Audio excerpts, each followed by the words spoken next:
But in all true honesty, abantu bavumira bwerera abagagga.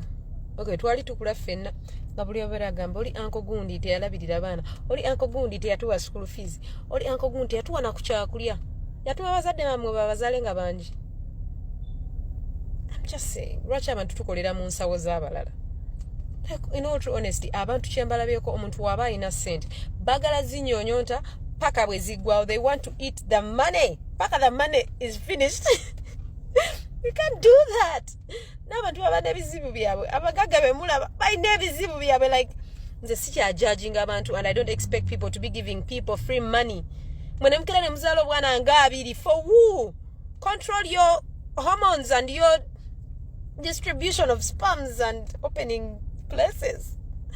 Sikyokera mubi, but I've seen so many people judge ba uncle, ba auntie, ba chinza, atono teyandabirira, atono chi.